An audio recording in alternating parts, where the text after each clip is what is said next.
Dans ce projet national de développement des infrastructures sportives, Garoua est certainement la ville la plus choyée. Pas moins de 6 stades à construire ou à rénover avec des capacités entre 1000 et 20 000 places assises. À ceci, il faut ajouter 3 hôtels 4 étoiles et des dizaines de kilomètres de routes à bitumer.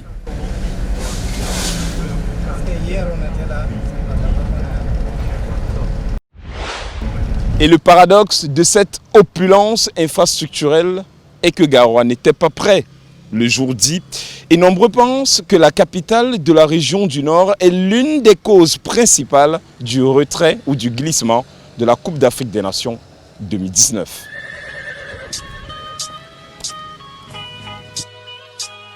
Bienvenue à Garoua. C'est non. Bienvenue à Garoua. Malgré le soleil, on vit dans la joie. Bienvenue à Garoua. La région de vos rêves, la région de mes... Et pour éviter un nouveau fiasco, la capitale de la région du Nord s'est muée en vaste chantier. Pas un être sans apercevoir un gros engin ou des ouvriers à l'œuvre. Le béton tourne à plein régime. L'objectif, au final, est non seulement la transformation de cette belle ville qu'a toujours été Garoua, mais aussi et surtout de mettre à sa disposition des infrastructures de qualité.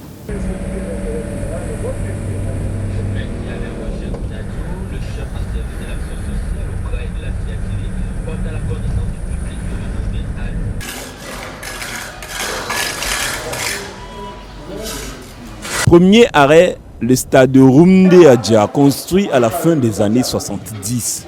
La cuvette doit subir une cure de jouvence pour répondre aux standards internationaux. Un passage de 15 000 à 20 000 places est impératif. L'électricité, la plomberie et les télécommunications sont confiées à l'expertise marocaine. La pelouse a été faite des mains portugaises. Taux de réalisation, 91% selon les techniciens. Comme vous avez constaté vous-même, on a fini avec les travaux d'extension des gradins. On a déjà commencé la pose des chaises. Ça veut dire qu'il n'y a plus rien à faire là-bas pour construction. Ici, vous voyez, on a déjà achevé la pose de la nouvelle toiture, ici à l'ouest. Il n'y a rien à construire là-bas. Au stade annexe, tout est déjà là. La tribune est construite, c'est déjà couvert et ainsi de suite. On est maintenant à la phase définition, installation des équipements et les lots technologiques. C'est ça qui est en cours. Non loin, le stade annexe, l'une des aires de jeu d'entraînement. L'infrastructure est quasi prête.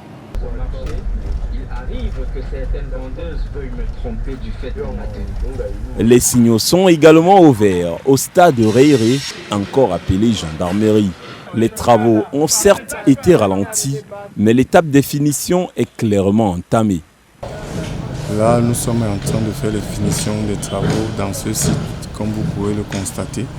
Au niveau de la pelouse, on attend que les goals, si on les appelle comme ça. Le stade Coton Sport, près du complexe de l'équipe phare de la région, le toit a récemment subi les affres de la nature, mais quelques coups de pinceau et de marteau seront suffisants pour mettre l'ouvrage au quai. Les 2 vestiaires sont quasiment opérationnels. Nous sommes dans la phase de seconde œuvre. Et dans le bâtiment principal, nous avons à l'étage 1 les bureaux administratifs et une salle de conférence. Puis à l'étage 2, nous avons la suite présidentielle, où l'hôte de la ville pourrait prendre quelques minutes pour se reposer lors des différentes compétitions. Ce stade également comporte une infirmerie, un poste de police, un guichet et des boutiques et restaurants. Donc en fait, c'est un stade d'entraînement respectant les normes CAF-FIFA. Donc nous pensons être prêts pour la compétition.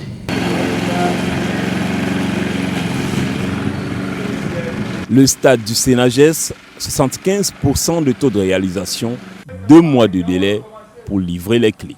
Au niveau des gazons, nous avons la tonde, nous sommes à 90%. Et le local technique, nous avançons également.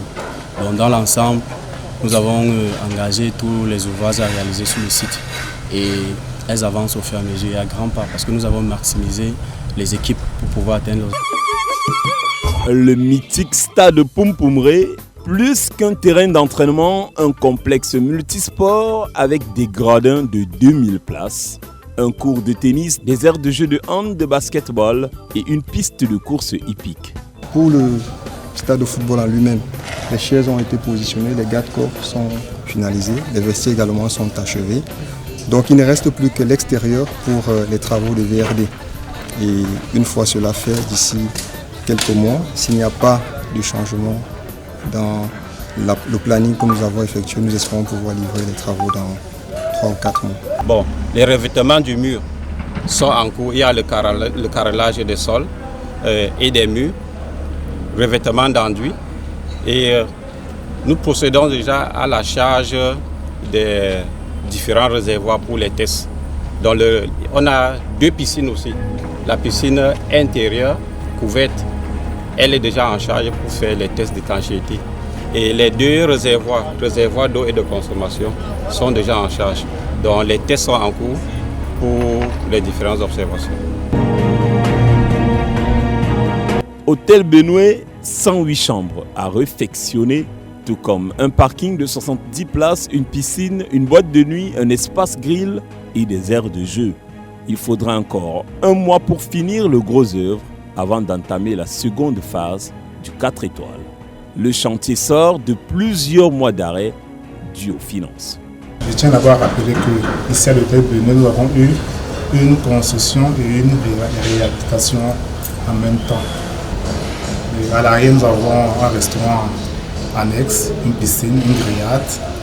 Et à l'avant, nous avons une boîte de nuit.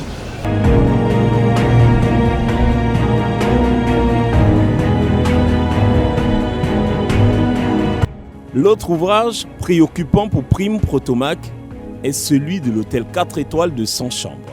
Situé non loin du grand stade, un énorme amas de béton, loin de la bâtisse qui doit héberger les sélections nationales dans les tout prochains mois.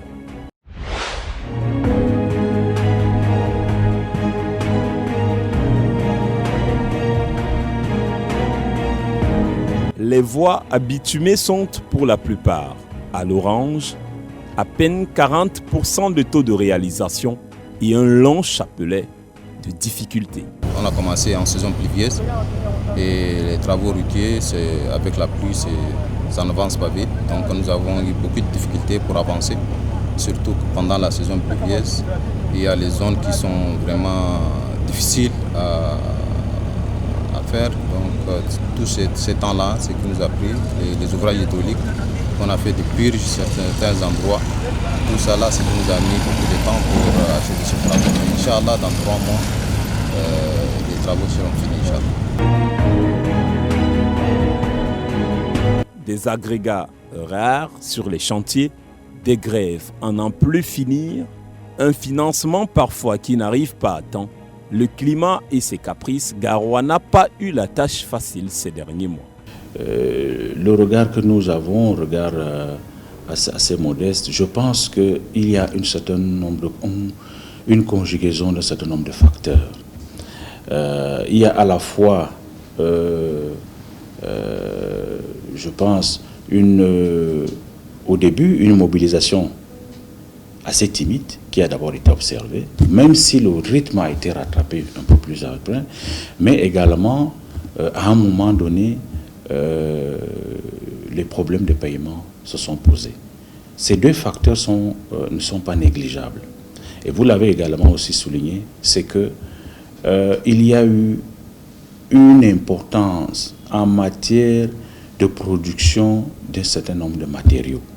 Et voyez, vous ne pouvez pas avoir à la fois, sur un même site, la construction de 2 hôpitaux d'envergure, le bitumage de près d'une 50aine de kilomètres, la construction de 6 stades,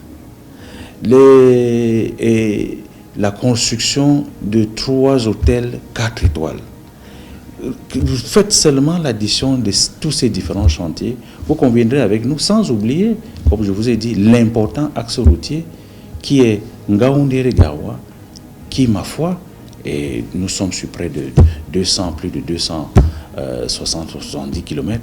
Donc c'est tout cela à la fois qui a fait en sorte que on a eu comme l'impression qu'il y avait un certain nombre de retards. Mais il fallait, et je vous assure, et ça rejoint la première idée de notre entretien, parce que Garoua qui est en chantier, et lorsque tous ces différents chantiers seront livrés, cette ville changera de visage.